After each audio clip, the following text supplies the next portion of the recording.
नमस्कार. जत विधानसभा मतदारसंघातील मायबाप जनतेला माझी नम्र विनंती आहे.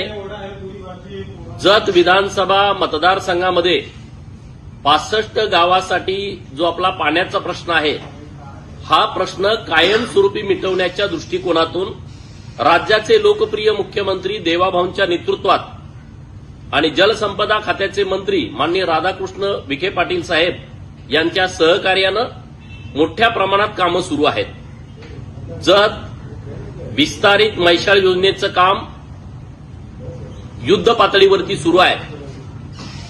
त्याचाच एक भाग म्हणून 1600 मीटरचा जो बोगदा आहे, त्या बोगद्याचं काम अंतिम टप्प्यात आलंय.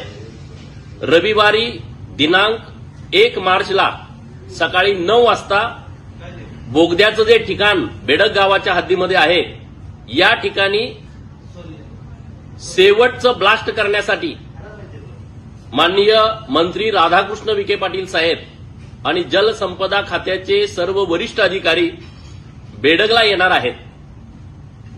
आपण सर्वजण विस्तारित मैशाळ योजनेच्या प्रभावातील 65 गावातील आणि जुन्या मैशाळ योजनेच्या 60 गावातील सर्व लोकांनी बेडगमध्ये मोठ्या संख्येनं उपस्थित राहावं. माननीय राधाकृष्ण विखे पाटील साहेब आणि देवाभाऊंच्या नेतृत्वामध्ये आपल्याला आणखी काही कामं जतसाठी करणं अपेक्षित आहेत आणि त्या कामाची मागणी माननीय मंत्री महोदयांच्याकडे आपल्या सर्वांच्या उपस्थितीमध्ये करायची आहे. तर आपण सर्वजण मोठ्या संख्येनं याल ही अपेक्षा, आपण सर्वांनी यावं ही विनंती.